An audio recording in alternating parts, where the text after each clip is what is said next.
teman-teman, tadi pagi saya habis bersihin gudang dan nemu sebuah buku. Nampaknya ditulis oleh bapak saya. Tanggalnya tanggal 23 Desember 2014, ramalan 2015. Jam 8.25 menit Wita Bali. 2015 tahun kambing. Dari lapisannya biasa aja, tapi dalamnya isi tentang kesehatan, asma, batuk, pelimpah ludah seperti gejala corona. Meridian jantung di tengah lekukan ginjal, di sini.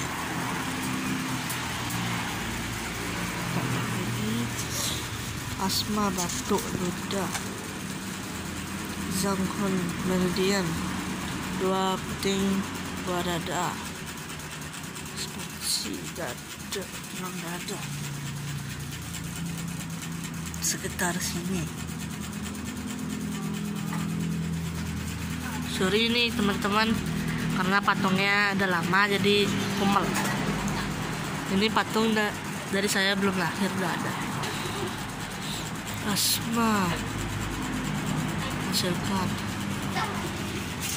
Ketiga, ada meridian Honwan, pacun di atas pusar pada titik tengah garis utara pusar, pedang dada pusar sekitar sinian.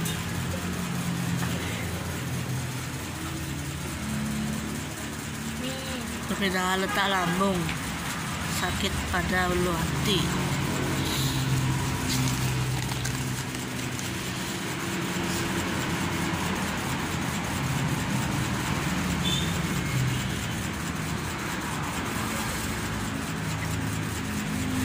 Meridian Dingman, titik di bawah pada titik bronkitis, asma.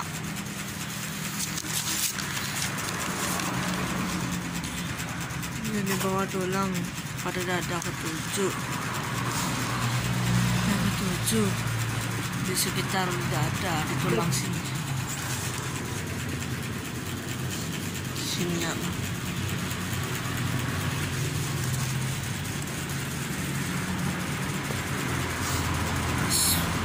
surah saraf, rasa,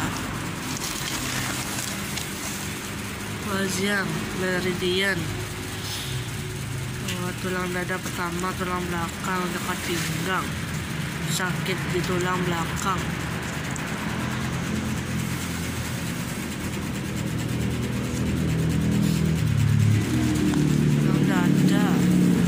Tulang dada, tulang belakang di sini.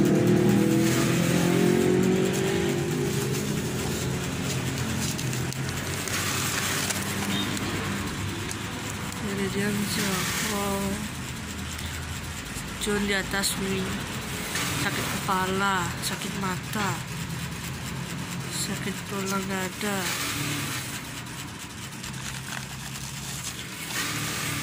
jauhi lokasi di atas sisi lengan, ke jari tengah, dekat kuku, di situ dekat kuku. Lihat, itu menjadi glukasa darah.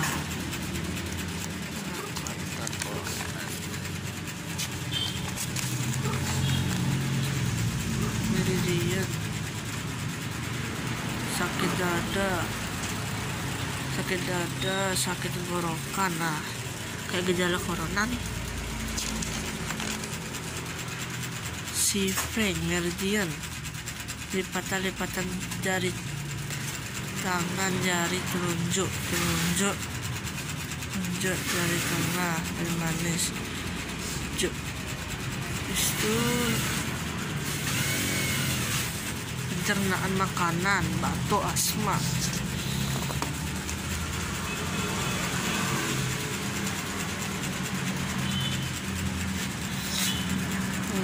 Di atas radius 10 gram. sakit kepala.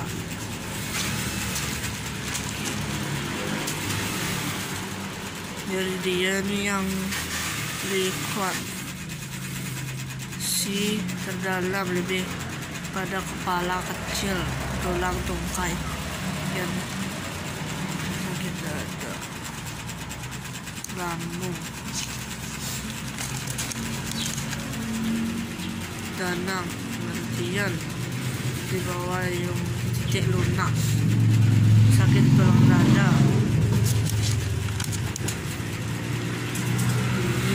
bawah di atas, tulang kering di sini, tulang kering jadi asma, batuk, pusing, sakit pergelangan, kayak gejala corona nih. Jadi dia tai cong antara metastase, tekanan darah tinggi, penyakit mata, sesak napas. Nah, nih gejala corona nih, corona COVID-19. Meridian Shanghai dilakukan dalam tekanan darah di tulang. Habis nih, saya masih belum ngerti nih sepertinya. Coba saya tanya ke bapak saya dulu, mumpung bapak saya masih di rumah. Apakah benar buku ini menyangkut COVID-19 2020? Apa tidak? Oke, saya tanya sebentar. Bye. Nah, ini meridian akupuntur.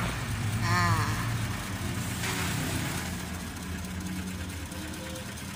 udah lama nih, makanya jelek. Tapi ini saya kurang paham meridian ini. Coba saya tanya bapak saya. Nah, ini foto bapak saya waktu masih muda. Ganteng kan? Mirip saya. Oke, saya tanya dulu ke bapak saya. Ikuti terus, following. Assalamualaikum bapak. Waalaikumsalam. Ada apa? Aku mau nanya, kan bule tadi nemuin buku tuh, isinya tulisan tahun 2014. Kok gejala-gejalanya mirip corona? Boleh aku minta penjelasan? Gua apa itu? Coba lihat.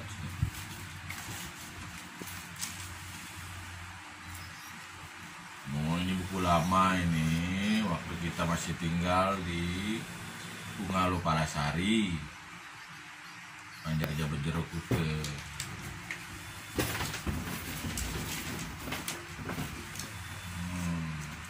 Ya dulu papa memang senang menulis. Nah, ini apa yang ingin kamu tanyakan? Kan bukunya ini berisi tulisan di tahun 2014 untuk 2015. Kok ada gejala-gejala yang mirip corona? Boleh dijelasin? Di dalam isi buku itu? Ya. Sebenarnya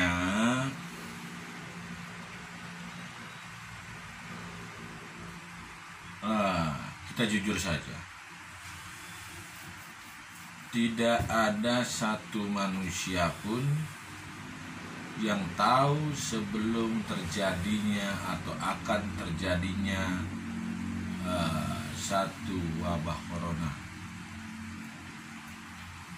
kecuali beberapa waktu yang lalu Papa pernah menemukan satu video Saddam Hussein sedang rapat dengan jenderal-jenderalnya yang membicarakan masalah corona. Jadi kalau nggak salah video itu katanya dibuat tahun berapa itu, ketika Saddam Hussein masih hidup. Tapi tidak ada manusia yang saya itu, karena memang belum ada kejadian. Nah, Papa juga sama, tidak tahu apa itu corona dulu, ya. Jadi ketika itu setiap tahun sebenarnya setiap akan pergantian tahun 3 bulan atau 2 bulan sebelum pergantian tahun biasanya papa suka menerawang apa yang akan terjadi di tahun-tahun yang akan datang atau tahun berikutnya untuk mengantisipasi kita. Jadi kita bukan percaya ramalan, tetapi satu hidayah dari Allah yang diberikan pada manusia, pada salah satu manusia, nggak semua manusia, ya, dapat melihat akan ada musibah apa atau ada keberuntungan apa di tahun-tahun yang akan datang. Jadi papa terbiasa menulis itu, entah bawaan lahir, entah memang hobi, tetapi memang dulu senang menulis. Nah, kalau buku yang kamu temukan itu jika mirip-mirip apa yang akan terjadi di tahun 2020 ini, ya, papa tidak tahu. Cuman pada saat itu ketika papa sedang menerawang untuk masalah tahun 2015, ya, seakan-akan ada satu bayangan bahwa yang paling, ya sebagai tabib ya, kita harus tahu wabah apa yang akan terjadi di akan datang. Seperti seorang desainer pakaian, trendy apa yang akan trendy di tahun yang akan datang, dia mendesain pakaian yang akan trendy. Begitu juga seorang tabib. Tabib itu adalah bahasa umum seorang pengobat tradisional. Tetapi papa lebih senang mengartikan tabib itu mentata dan membimbing. Jadi papa sengaja tiap tahun menulis apa yang akan terjadi di tahun berikutnya. Seandainya ada sesuatu hal yang buruk, coba kita tata, susun, dan memperbaiki. Memperbaiki dalam arti apa? Umpamanya, tahun yang akan datang si A, si B, orang lahir tahun kelahiran ini mengalami nasib buruk. Nah, itu ditata supaya tidak mengalami nasib buruk di tahun itu. Nah, itu khususnya papa menerawang masa depan kita sendiri. Tahun berikutnya apakah karir papanya akan melonjak atau menurun, ya, nasib buruk kapan akan dialami, dan semua itu sudah di dalam catatan, sudah papa tulis semua, ya. Tapi ibumu tidak percaya, tapi setelah kejadian baru dia percaya. Tapi itu umum, sifat manusia tidak akan percaya jika belum terjadi. Jadi kembali ke masalah buku itu, kamu menganggap buku itu yang ditulis agak mirip-mirip dengan apa yang terjadi saat ini, ya alhamdulillah, berarti Allah itu sudah memberikan petunjuk pada kita. Satu kelebihan, sebenarnya ini suatu keberuntungan untuk kita, ya, kita tahu sebelum manusia lain tahu. Nah, meridian titik-titik akupuntur yang ada di sana itu memang berhubungan sekali dengan wabah corona yang terjadi saat ini, dan itu sudah dipraktekkan di beberapa pasien-pasien yang mengalami gejala-gejala corona yang datang belakangan ini, papa tangani, dan mereka alhamdulillah bersyukur. Datangnya mau kelenger, mau pingsan, setelah ditangani mereka segar kembali dan mengucapkan terima kasih pada kita. Sampai sekarang ada yang walaupun sudah pindah ke luar Pulau Bali, masih messenger mengucapkan syukur, ya, masih ingat sama kita, ya syukur alhamdulillah dia masih selamat. Apalagi pertanyaannya? Kan aku mau nanya lagi nih, kenapa kalau papa meramal itu kok sering tepat atau jarang salah gitu? Kalau nggak terjadi dalam waktu dekat, pasti tahun-tahun berikutnya akan terbukti atau terjadi. Kayak pernah juga ngeliat video papa yang lama, yang pernah papa rekam waktu tahun baru di tahun 2000-an. Di situ kan papa bilang, di video itu papa bilang bakal terjadi bencana besar. Terus ribuan orang akan jadi tumbal kala dari lautan. Bagaimana papa bisa tahu? Jadi gini, itu sebenarnya sesuatu hal yang tidak kita minta keistimewaan itu. Jadi kebiasaan papa itu waktu masih remaja seperti kalian sekarang ini, habis sholat itu zikir yang sebenarnya kakekmu memberitahukan itu, zikiran itu untuk supaya kita tuh terang otaknya, supaya kita tuh selalu jujur, supaya kita tuh bersih hatinya dan tidak berpikiran buruk atau itu ya sebagai pelajar ya. Jadi agar jernih pikirannya itu dan bisa menerima pelajaran di sekolah dengan baik. Dan zikiran itu hanya itu diberikan petunjuk khasiatnya itu ya, kalau kamu ingin cerdas kamu zikirkan ini. Jadi zikirannya itu ya Allah ya'lamu man khalaqa wa huwa latiful khabir. Jadi saat itu kakekmu bilang usahakan sebanyak-banyaknya. Jadi setiap habis sholat itu, ketika habis sholat, kalau di luar rumah papa biasa persingkat 3 kali, entah 5 kali, ya, entah 11 kali. Jadi nggak menyolok depan orang. Ketika kita berjamaah di masjid, tidak kelihatan sedang melakukan sesuatu doa atau zikiran. Jadi kita tarik nafas,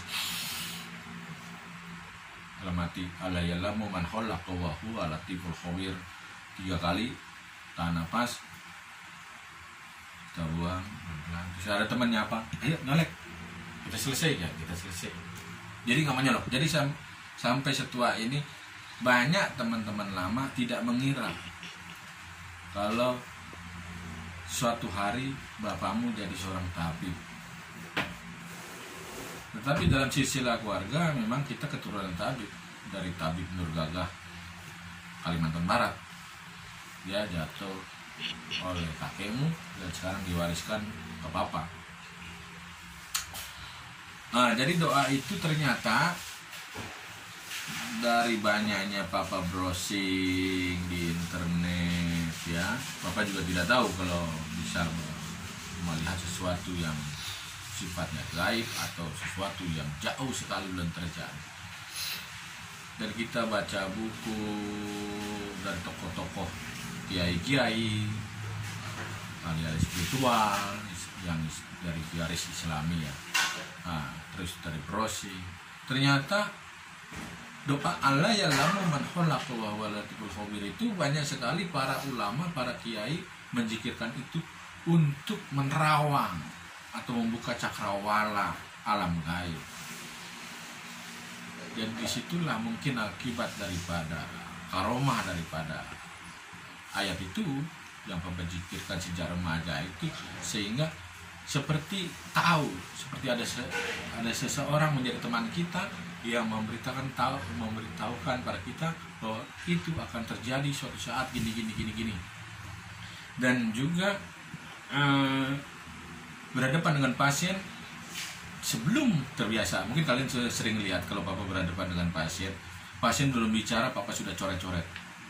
Ketika pasien menjelaskan penyakit gini, kita jelaskan gini, tapi dia nggak percaya. Kita buka tulisannya. Ini bu, ini pak, penyakit bapak. Sebelum bapak menjelaskan pada saya, kok sama ya Pak Johan ya? Kok Pak Johan bisa tahu ya? Ya namanya tabib ya tahu. Kalau nggak tahu ya berarti tabib bohong tipu. ya sok-sokan praktek. Jadi kalau nanti suatu saat kalian sudah besar, ya ada yang memiliki, ya mewariskan apa yang Bapak miliki, ya kalian akan tahu. Oh, rupanya kenapa Bapak saya bisa tahu, rupanya saya juga sekarang mengalami seperti ini akibat doa-doa ini. Kenapa doa bisa bekerja?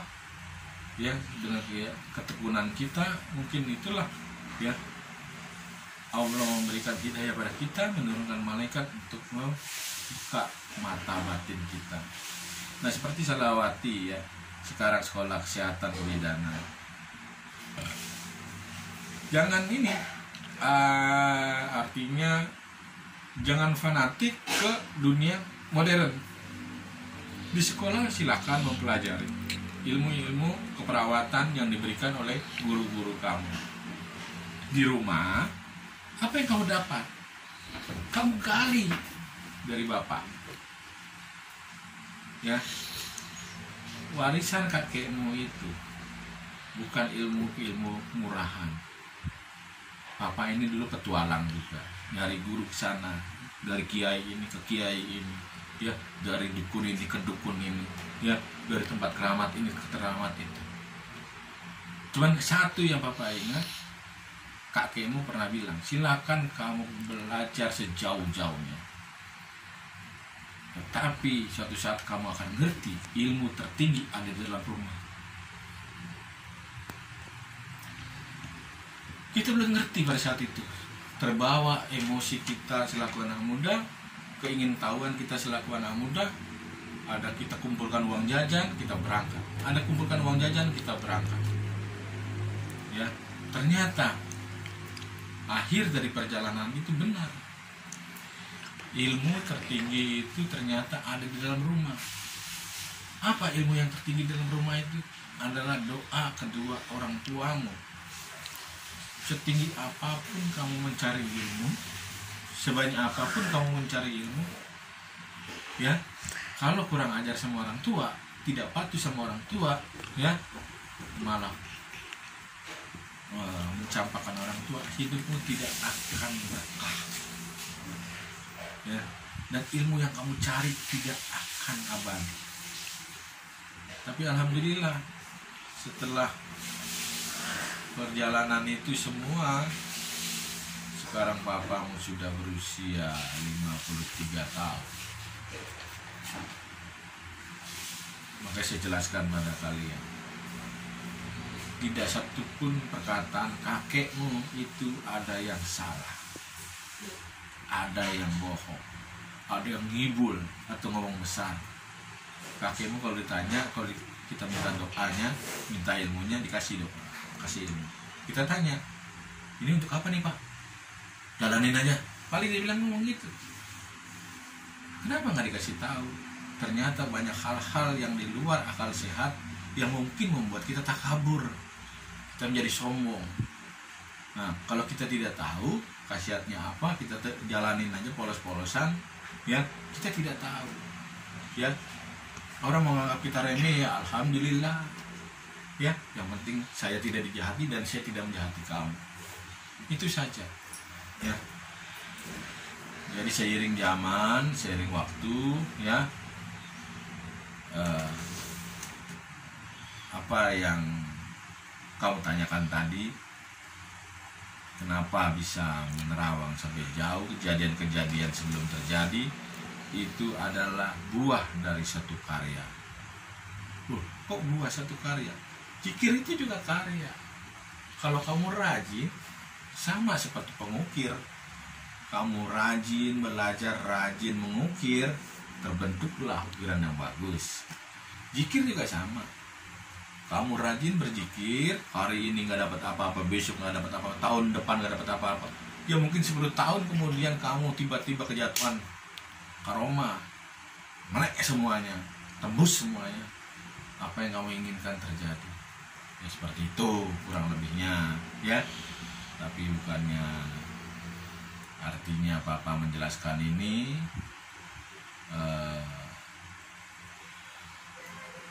lalu kalian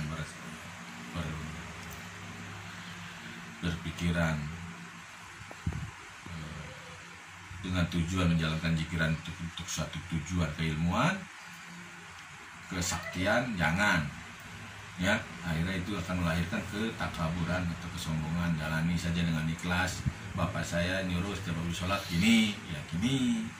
Soal dapat enggaknya nanti mirip bapakmu atau mirip kakekmu, ya terserah pada Allah. Itu saja.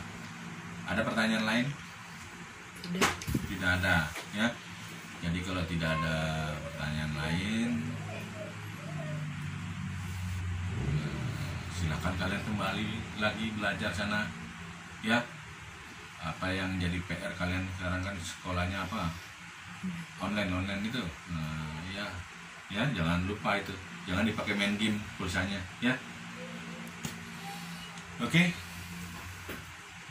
Sekian dulu videonya, dan kalian sudah lihat kan penjelasan dari bapak saya. Dan jangan lupa like, share, subscribe, dan aktifkan loncengnya. Oke, sudah dulu ya, saya mau belajar. Bye.